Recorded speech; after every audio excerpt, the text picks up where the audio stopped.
My name is Quinn Donnelly. I'm 27. At 7:43 on a Tuesday morning in March, I was sitting at my kitchen table with a mug of coffee going cold in my hands, staring at a Venmo notification on my husband's phone, a phone he had left unlocked by accident, and reading a message that said, "Thanks, baby. The flowers were perfect. Sabrina." He was in the shower. I could hear the water running. The eggs I'd made were still on the stove. I set the phone down.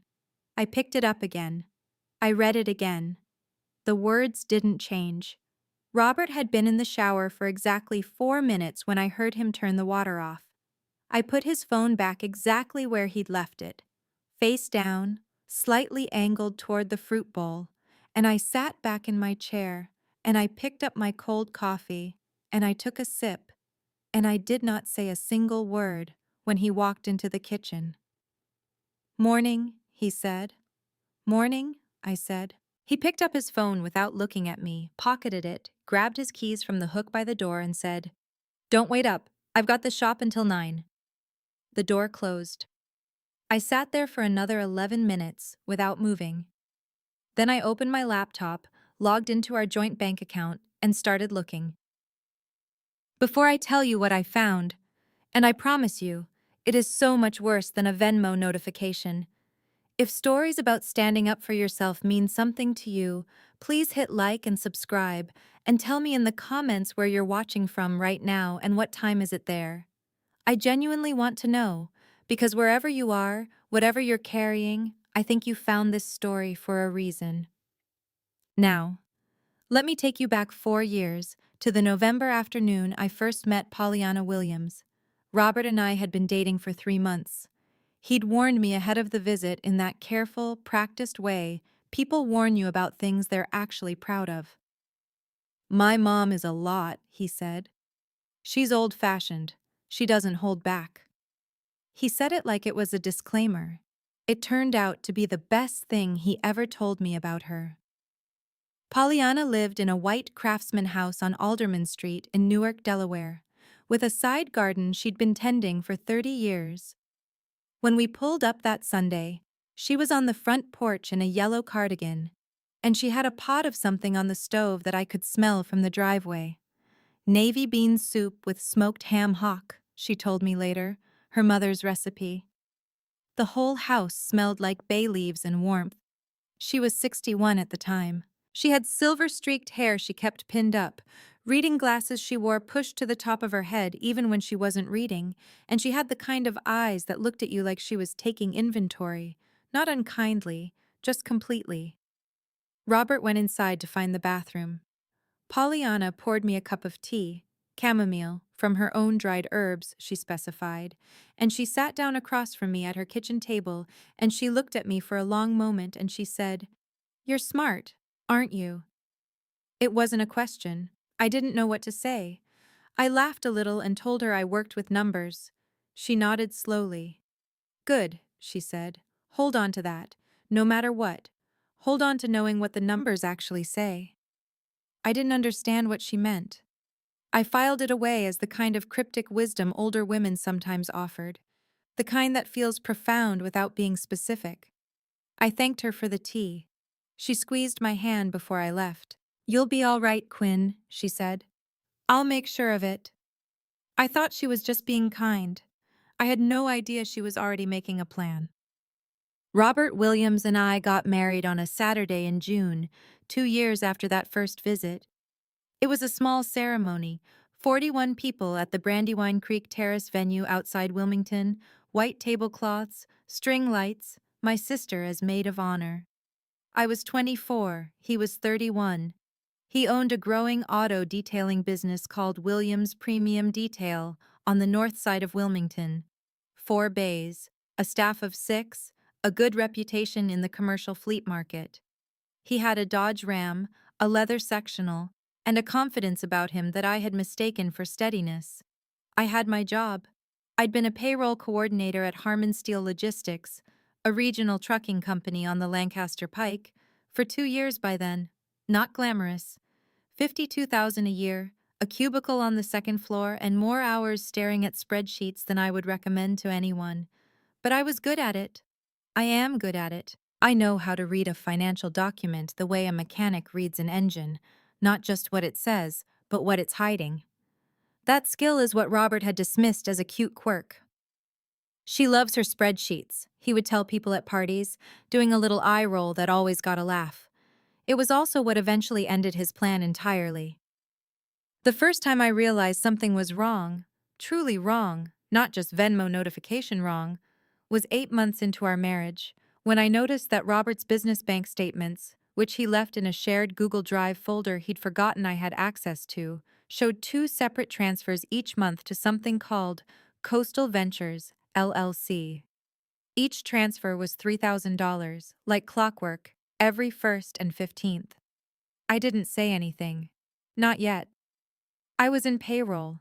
I knew what a legitimate business expense looked like, and I knew what it looked like when someone was trying to make something look legitimate. These were the second kind. Over the next 6 weeks, I started pulling threads.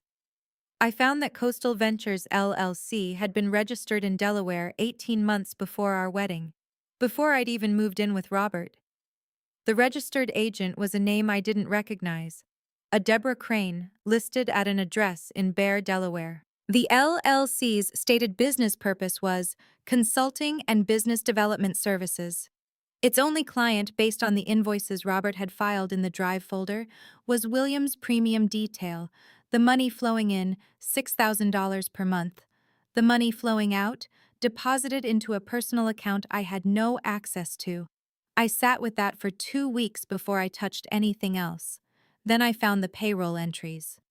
At Harmon Steel, I ran payroll for 180 employees. I knew what legitimate payroll documentation looked like. I knew what W-9s looked like, what contractor agreements looked like, what real time and task logs looked like. Robert kept his business payroll in a separate QuickBooks file, but he'd given me the login 2 years ago when he'd asked me to help reconcile a vendor payment, and then never revoked it. I logged in on a Thursday evening while he was at the shop, and there, listed as active contractors, were two names: Sabrina R. Washington, marketing consultant, $4,800 per month; Jessica M. Williams, administrative support, $1,200 per month. Sabrina Washington. I didn't know the last name yet, but I knew Sabrina was the name on the Venmo message, the one with the roses.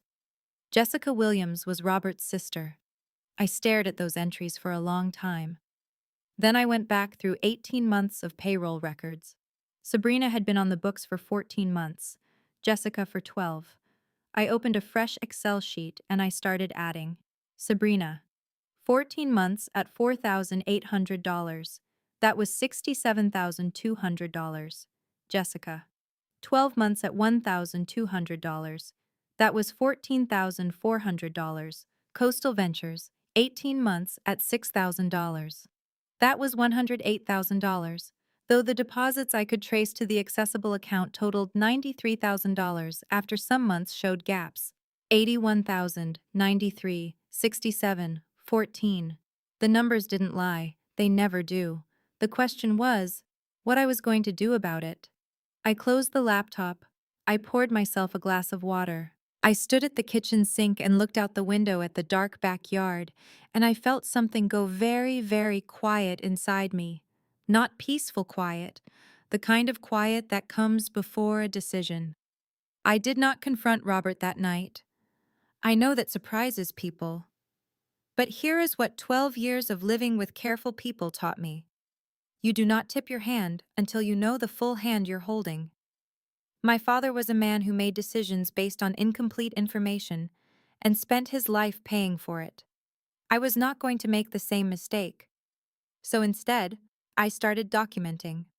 Over the next 3 weeks, I pulled every business bank statement I could access. I cross-referenced the Coastal Ventures transfers with the dates on QuickBooks. I noted the months where business revenue seemed unusually low in Robert's informal reports to me versus the actual deposits hitting the Williams Premium Detail operating account. I printed nothing. I saved everything to a personal Google Drive Robert didn't know existed, on a Gmail account I'd created in my maiden name. I was at work one afternoon, a Wednesday in April, 11:30 in the morning, fluorescent lights humming overhead, my cubicle at the end of the second floor row.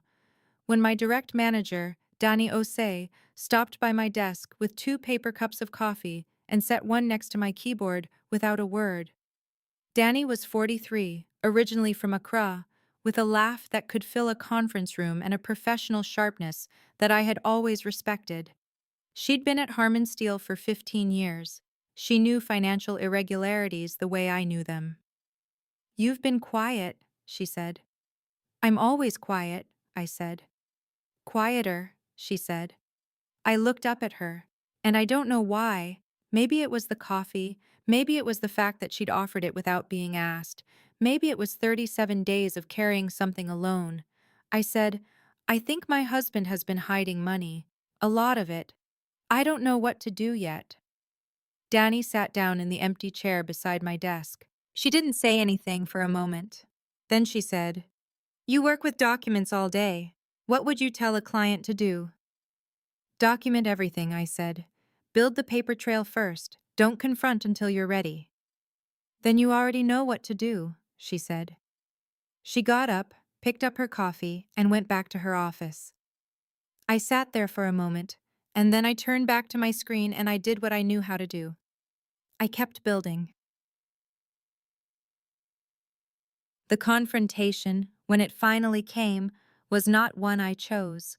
It was a Saturday in May. Robert had been home for lunch, which was unusual. He was distracted in the way he'd been for months, checking his phone, answering in half sentences, not quite meeting my eyes. I was at the kitchen table with my laptop, which I had quietly clicked over to a personal document tab before he came in. He poured himself a glass of water, and then he stood at the counter and looked at me for a moment too long, and I felt something shift in the room. "Quinn," he said, "we need to talk." I set my hands flat on the table. "Okay," I said. "I've been thinking about us," he said. "About the business. About where things stand." He paused. "I don't think this is working." I looked at him. "What isn't working?"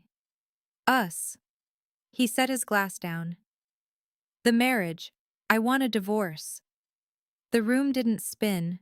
My hands didn't shake. I felt something drop in my stomach, cold and heavy, like a stone into still water, and I sat with it for exactly 3 seconds, and then I said, very calmly, "Okay." He blinked. He'd expected something else. "I'll need access to all the business financial records," I said, "for the asset disclosure."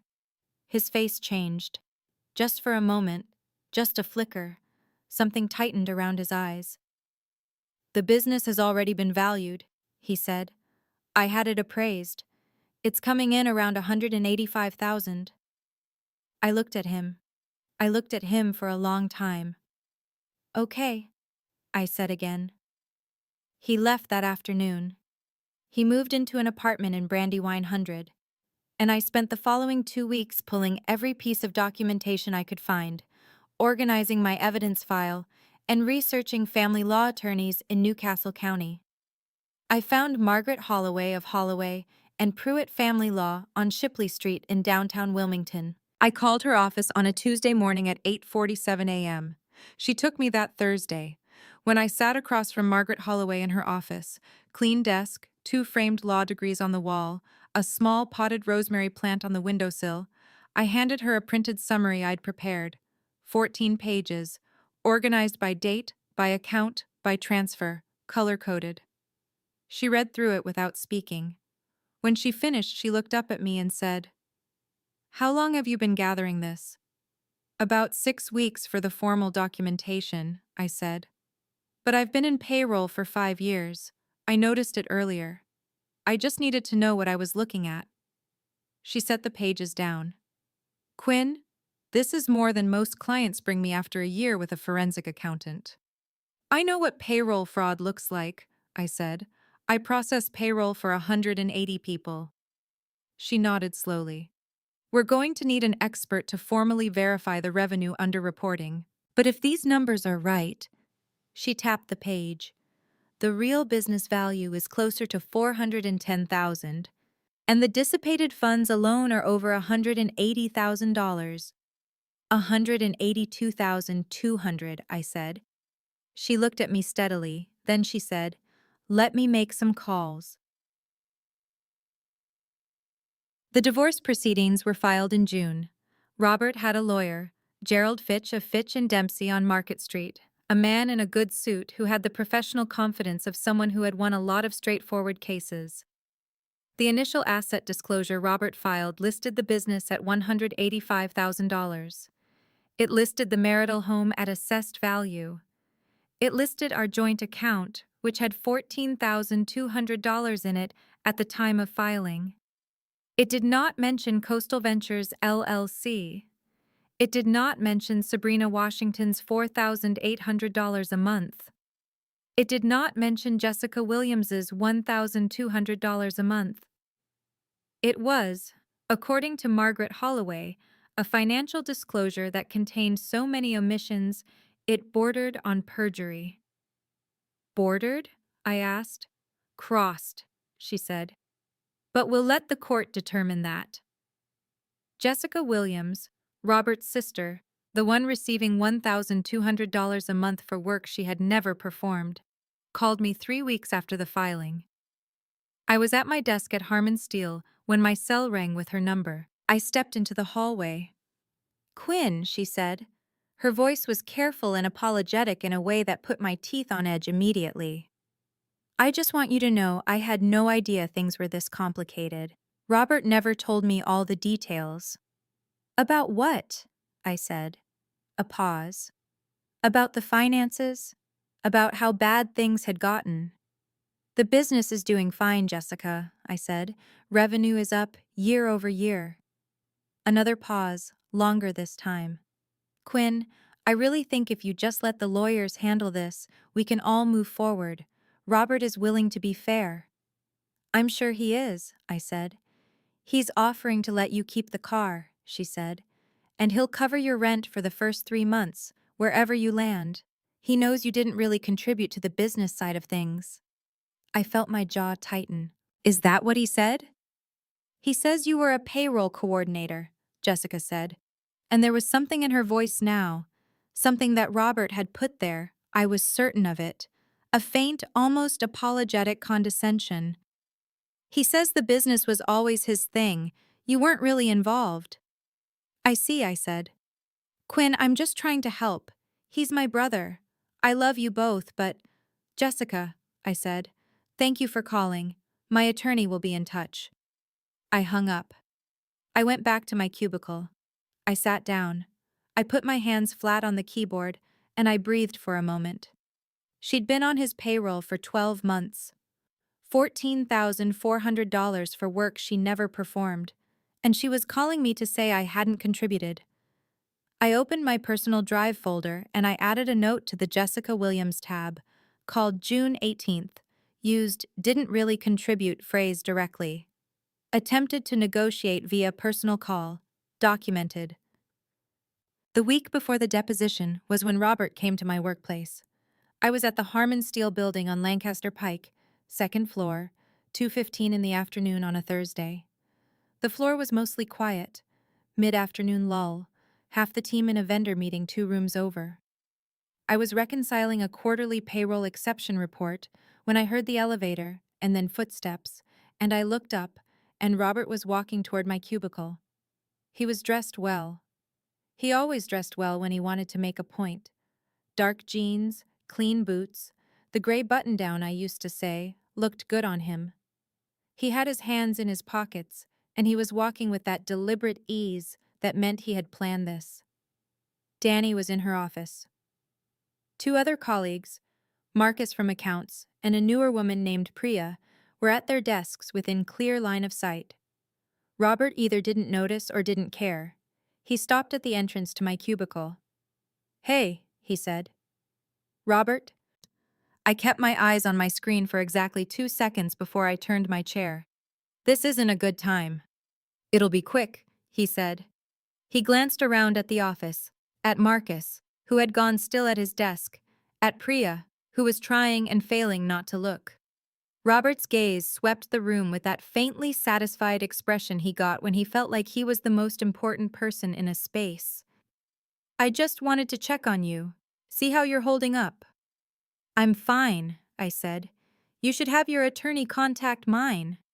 Come on, Quinn. He said my name with a softness that wasn't soft at all. This doesn't have to be hostile. I'm trying to be reasonable here. He paused. Margaret Holloway is a good lawyer, but you're going to spend more fighting this than you'll ever get out of it. The business isn't worth what you think it is. Okay, I said, I'm serious. He tilted his head, just slightly, in the way he used to when he was trying to look patient. I've had a certified appraisal, 185,000. That's the number. You can fight it and drag this out for 2 years and spend 40,000 in legal fees, or you can take the car, take the 3 months help I offered, and start fresh. You're smart, Quinn. You know how to do math. Marcus had turned fully in his chair now. Priya had stopped pretending. The car, I said, is a 2019 Honda Civic with 112,000 miles on it. It's something, Robert said. And the 3 months rent? I said. What's that based on? On being fair, he said. There it was, the word he reached for when he meant its opposite. You came here to be fair, I said. I came here because I thought you could use a reality check. He said it quietly, but clearly enough that Marcus heard it, that Priya heard it, that the woman who'd just stepped off the elevator behind him heard it before she turned and pressed the button again to go back down. You were a payroll girl, Quinn. That was always what you were. And that's fine. But you didn't build that business. You didn't work 70-hour weeks in a detailing bay. You sat in a cubicle and added up numbers that someone else generated. So I need you to understand your position here before this gets any harder than it needs to be. The room was very quiet. I looked at him. I kept my face very still. Inside, something that had been quietly gathering for months went hard and set, like concrete finding its final form. My position, I said. Your position, he said. And he actually smiled a little, like he'd been generous. I nodded once. Thank you for stopping by, Robert. I'll let Margaret know you were here. He held my gaze for a moment. Then he turned and walked back toward the elevator. Danny was standing in the doorway of her office. She'd heard everything. She looked at me for a moment, and then she walked to her desk, picked up her desk phone, and said without looking at me, I'll get the building's security visitor log from today, if you want it. Please, I said, and I turned back to my screen. I did not cry. I did not shake. I went back to the payroll exception report and I worked through the rest of the afternoon. And I thought about the number 410,000. And I thought about the number 67,200. And I thought about the word fair.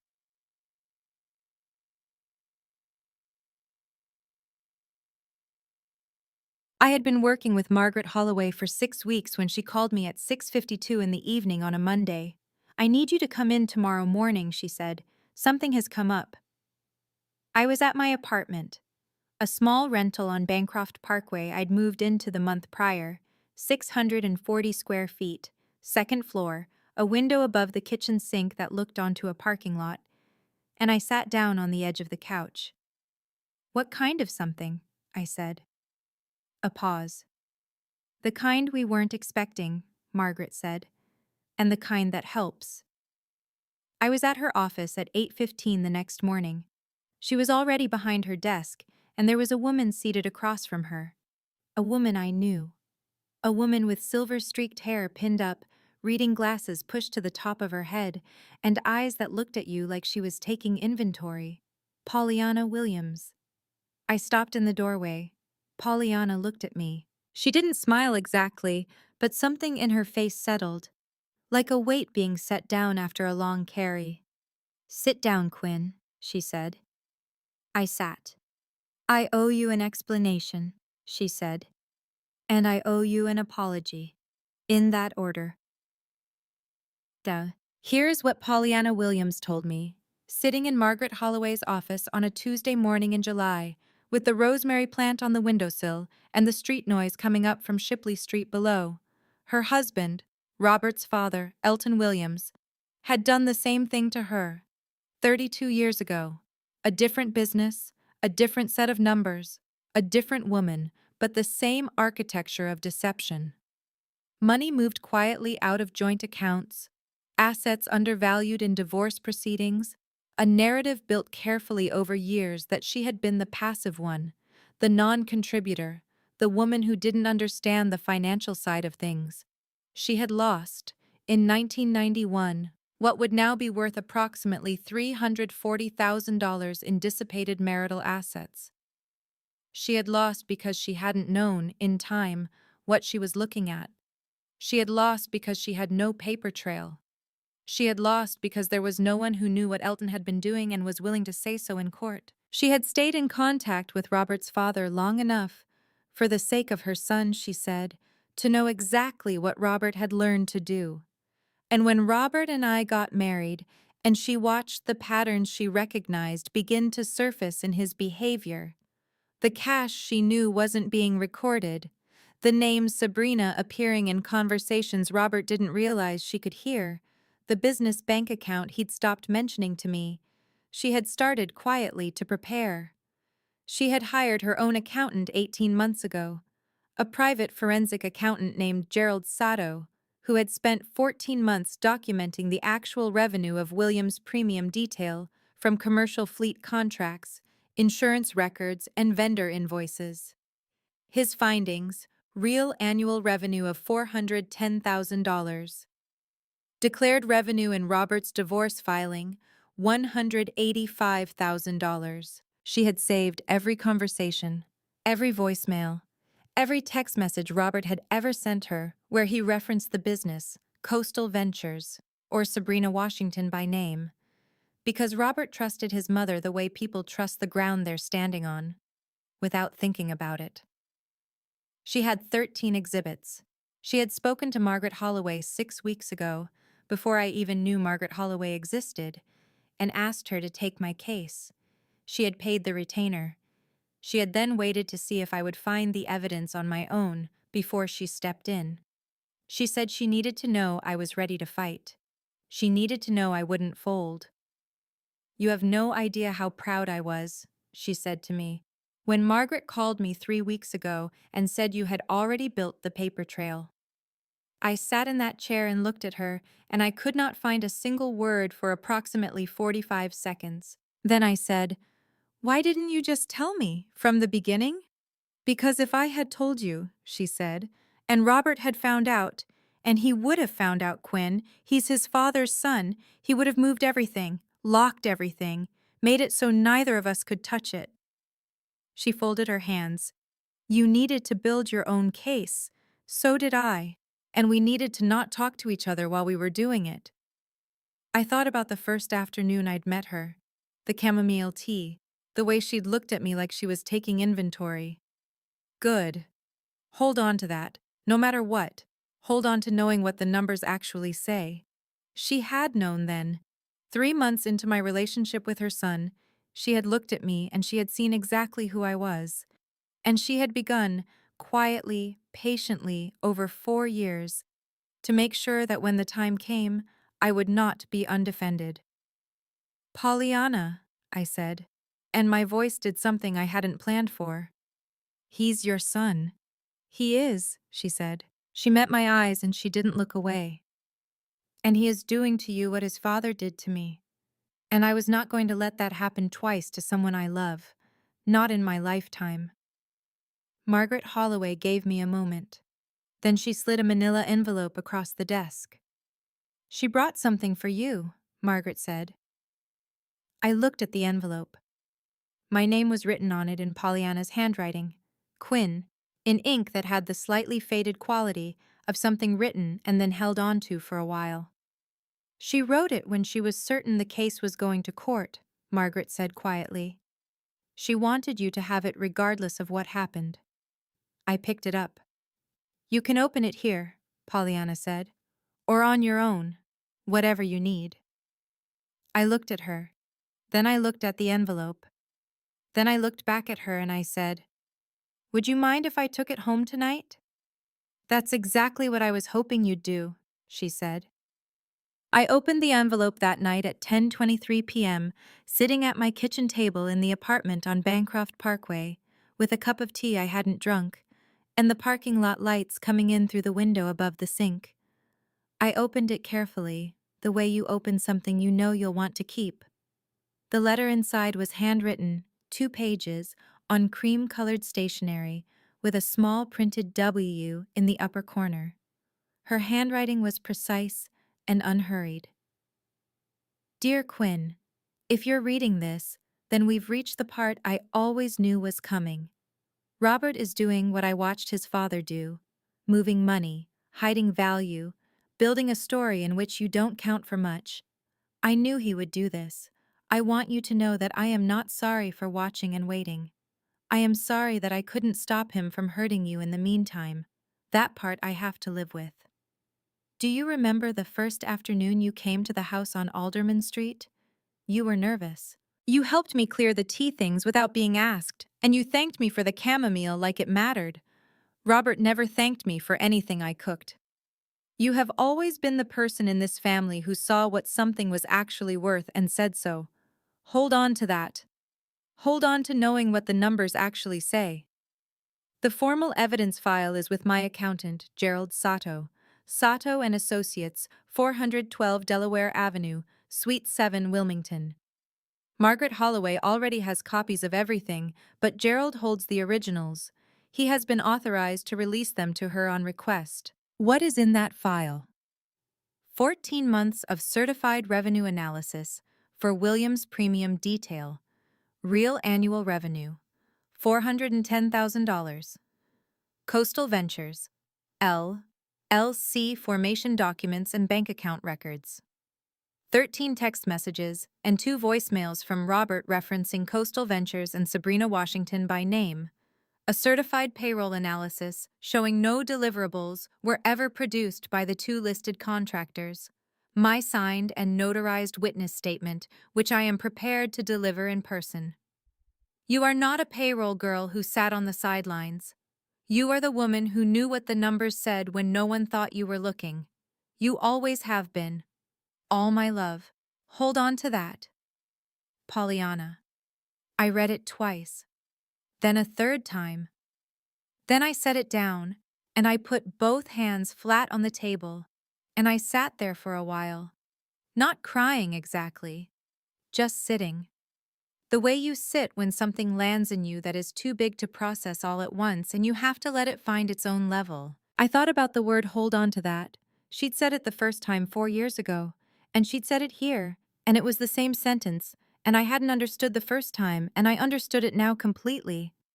I thought about Elton Williams and 1991 and $340,000. I thought about a woman who lost what she couldn't get back, and then spent the next 30 years making sure history didn't repeat itself. I thought about how much patience that required, how much love. I didn't sleep much that night, but it wasn't the bad kind of not sleeping. The final hearing was scheduled for a Thursday in September. Courtroom 4B in the Newcastle County Family Court Building on King Street in Wilmington, 3rd floor, linoleum tile, fluorescent panel lighting, 2 long wooden tables for opposing counsel, a bench that had seen thousands of people's worst days. Robert arrived with Gerald Fitch and a binder of documents 20 minutes before the scheduled time. I know this because Margaret told me, and because when I walked in at 9:04 a.m., the hearing was at 9:30. Robert was already seated at the plaintiff's table, turned slightly in his chair, talking quietly with Fitch. Sabrina Washington was in the gallery, 2nd row, left side.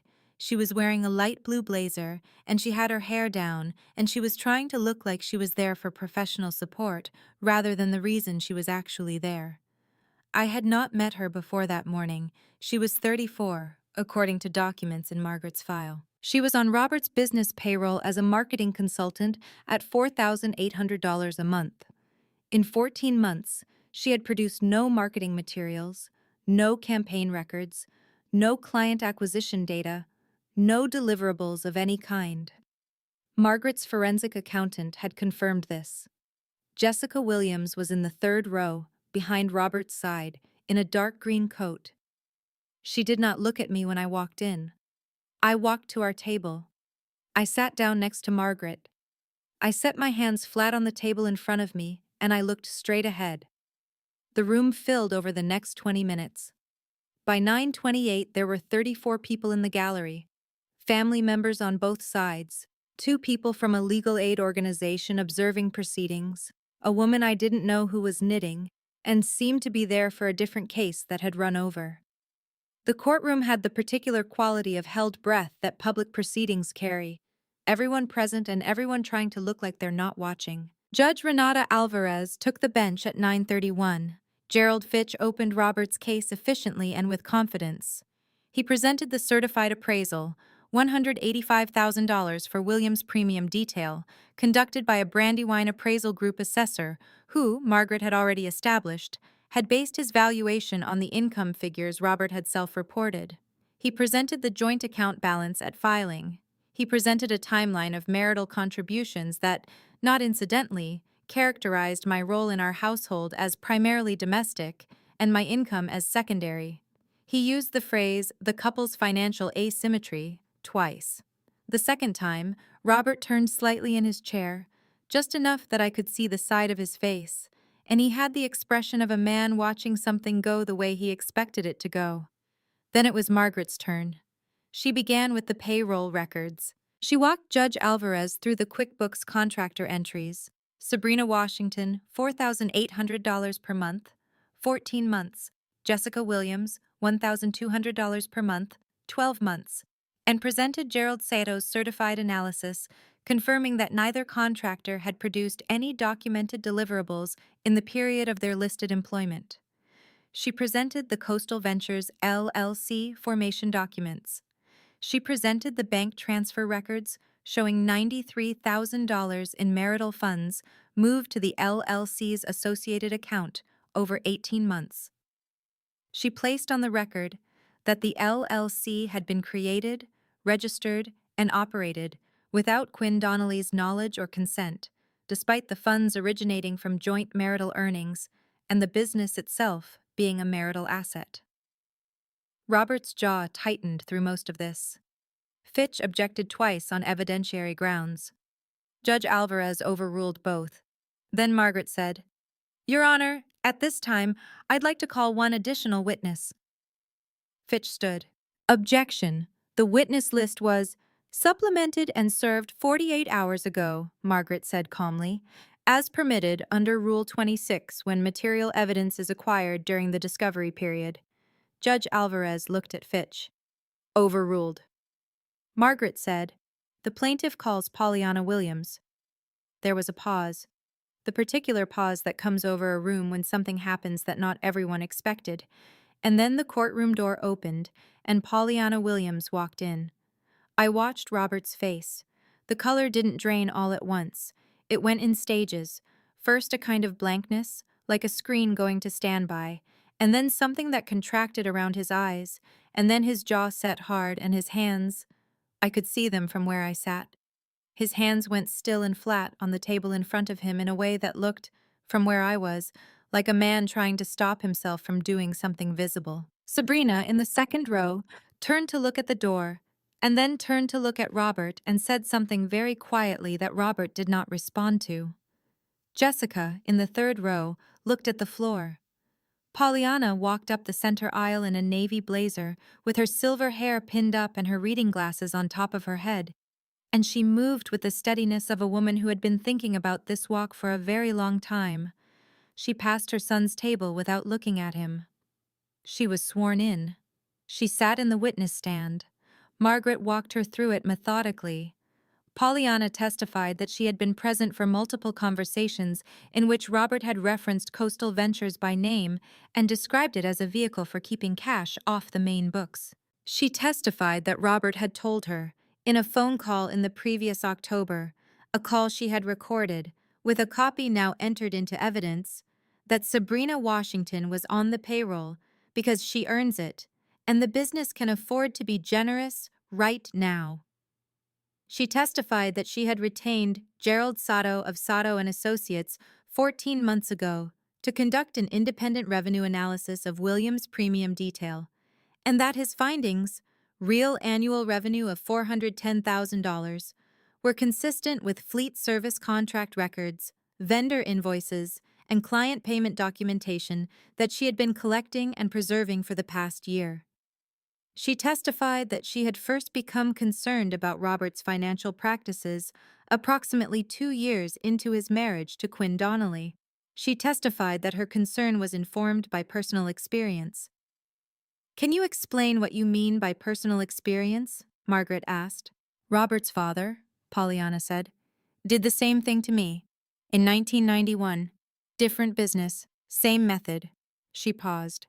"I lost approximately $340,000 in what would be today's value because I didn't have what Quinn has: documentation, preparation, someone who believed me." The gallery was very quiet. "I was not going to let that happen again," Pollyanna said. Fitch's cross-examination lasted 23 minutes. He tried to establish bias. She was estranged from her son. She had a personal grievance. Her accountant's methodology was unreliable. Pollyanna answered every question in the same measured, even voice. She had the calm of a woman who had been preparing for this cross-examination in her mind for 14 months. At one point, Fitch said, "Mrs. Williams, isn't it true that you and your son have had a contentious relationship for some years?" Pollyanna looked at him. "My son and I have a complicated relationship," she said. "That doesn't change what I heard him say or what the financial records show. But your personal feelings toward your son could color your testimony." "My personal feelings toward my son," Pollyanna said, "include 32 years of watching him become his father. I am not testifying out of spite. I am testifying because I know what these documents say, and I know what they mean." Robert, at the plaintiff's table, said something, very low under his breath, the words not fully audible from where I sat, but the tone of it carrying across the quiet room. Judge Alvarez looked at him sharply. Fitch put a hand on Robert's arm. Gerald Fitch rested Robert's case. Margaret called Gerald Sato, who testified for 17 minutes and confirmed every number in his analysis. He was unflappable under cross-examination in the way accountants who have been doing this for 23 years tend to be. He brought his working documents. He answered Fitch's questions with specificity and patience and mild regret. The way a man explains arithmetic to someone who was hoping the math would be different. The numbers were the numbers. They always are. Judge Alvarez called a recess. When we came back, she took the bench and spent 9 minutes going through her findings. She found the business appraisal submitted by Robert to be not credible, given the documented revenue analysis.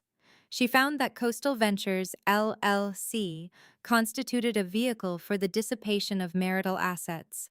She found that the contractor payments to Sabrina Washington and Jessica Williams, in the absence of any documented deliverables, constituted fictitious payroll, additional dissipation of marital assets. She noted, carefully, the perjury implications of the financial disclosure. She awarded the marital home. She awarded equitable interest in Williams' premium detail at its actual valuation of $410,000. She awarded a cash judgment of $182,200, representing the documented dissipated marital funds, the $93,000 in Coastal Ventures transfers, the $67,200 in Sabrina Washington payments, and the $14,400 in Jessica Williams payments. She referred the financial disclosure to the county prosecutor's office for review. Gerald Fitch asked something quietly, and Judge Alvarez responded. And then the hearing was over, and people were standing, and the room began to move. I sat still for a moment. Margaret put a hand on my arm. "Quinn." "I know," I said. I picked up my bag. I stood. I looked across at Robert's table, where Robert was standing with his back to the room, speaking to Fitch in a low, rapid voice, and Fitch was nodding with the expression of a man who has already started calculating his next steps. I did not wait for Robert to turn around. I walked to the witness stand where Pollyanna Williams was gathering her things. She looked up when I reached her. I didn't know what to say that would be enough for what she had done. I don't think there is a sentence for it. So I just took her hand in both of mine and held it for a moment, and she covered my hand with her free one, and we stood there for a few seconds in the middle of the quiet courtroom. Hold on to that, she said. I will, I said. I walked out. Robert's attorney filed 2 motions for reconsideration in October. Both were denied. The county prosecutor's office opened a formal review of the financial disclosure in November. By December, Robert had retained a criminal defense attorney, which is a thing you do when you are no longer only worried about the civil outcome. Sabrina Washington was not listed as a contractor on Williams' Premium Details payroll records by the first week of October. Neither was Jessica Williams. I learned this from Margaret's ongoing monitoring, which continued through the enforcement period of the judgment. Jessica called me once, in late October, from a number I recognized. I let it go to voicemail. She said she was sorry, that she hadn't understood the full picture, that she hoped I knew she hadn't meant to hurt me. I listened to the message twice. I did not call back. I don't think that makes me a hard person. I think it makes me a person who knows what sorry costs and what it's worth, and what I need to protect my own peace. And those are 3 different calculations. Danny Osei, my manager at Harmon Steel, stopped by my cubicle on the Thursday after the hearing. She had a coffee cup, and she set it next to my keyboard without a word, the same way she had that first afternoon I'd told her what I suspected. Well, she said. Well, I said. She looked at me for a moment, and then she said, Good, now get back to work. And she went back to her office, and I turned to my screen and I smiled for the first time in a long time, and I got back to work. It is March now, 8 months since the final hearing. The apartment on Bancroft Parkway has a small window box on the kitchen sill where I am growing chamomile from seed, because some habits get into you without your noticing. I have a cat named Pollyanna, Polly most days. A gray tabby I got from the county shelter in November, who has no opinions about divorce proceedings, but very strong opinions about when her breakfast should arrive. I received the first installment of the cash judgment in January. I have opened a brokerage account. I have started meeting with a financial advisor, a woman named Dr. Corinne Ash on Delaware Avenue, who was recommended by Gerald Sato, and who, upon reviewing my document organization from the case, told me I had the instincts of a forensic accountant. I have not been back to the house on Alderman Street. Pollyanna and I talk on the phone every few weeks. She is growing things in her side garden. She sounds, not lighter exactly, resolved. Like a woman who put something down that she'd been holding for a long time. I went to visit her in January, actually. I was wrong, I have been back once. I brought a jar of honey from the farmer's market on 4th Street, because she'd mentioned she'd taken up keeping bees. We sat at her kitchen table and she made tea, chamomile from her own dried herbs, and we talked about the garden and about Polly and about very little that had anything to do with Robert or courts or the last year. Before I left, she said, You know I told you the first day that you'd be all right. You did, I said. I meant it then, she said.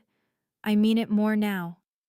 I drove home on the highway with the windows cracked, the cold air coming in off the Brandywine, and for the first time in a very long time, I was not thinking about payroll records or transfer timestamps or what a number was hiding. I was just driving. The road was the road, and the air was cold, and my hands were steady on the wheel, and that was enough. If you're watching this, I want to say something specific. Not a lesson about family or forgiveness or fate. I'll leave those to someone else. This is what I know. There are people in your life who see exactly what you're worth and never say it out loud because they are busy acting on it. They are building something on your behalf in the years when you don't know they're watching. They are saving documents. They are making plans. They are saying quietly to a person they trust, Wait, the time will come. Hold on to that. Pay attention to who those people are. Not the ones who announce their loyalty, the ones who demonstrate it over years without asking you to notice. That is all. The chamomile on the kitchen sill is coming up now. Tiny green starts in a row, the light from the parking lot coming through the glass in the early morning. Polly on the counter watching them with that focused, professional interest cats reserve for things they intend to knock over later. I make my tea. I sit at the table. I open my laptop. The same one, the same spreadsheets, the same work I have always known how to do. Outside, it's still cold, but the kind of cold that has started to edge towards spring. The light is different in March than it was in the fall. Longer. Coming from a different angle through the window above the sink. I notice that. I hold on to it. If you have ever been in a room where someone said you didn't count, where someone looked right at you and told you your contributions didn't matter, your work didn't register, your role was minor, type "I counted" in the comments. Because you did. You do. Even when the only person who believed it was the one quietly building the case on your behalf. Or if you have ever been the Pollyanna in someone's story, the one who saw what was happening and chose to act instead of look away, type "I saw them" in the comments. That kind of love is rarer than people think. It deserves to be named. If this story meant something to you, check the description for more stories just like this one. Thank you for being here.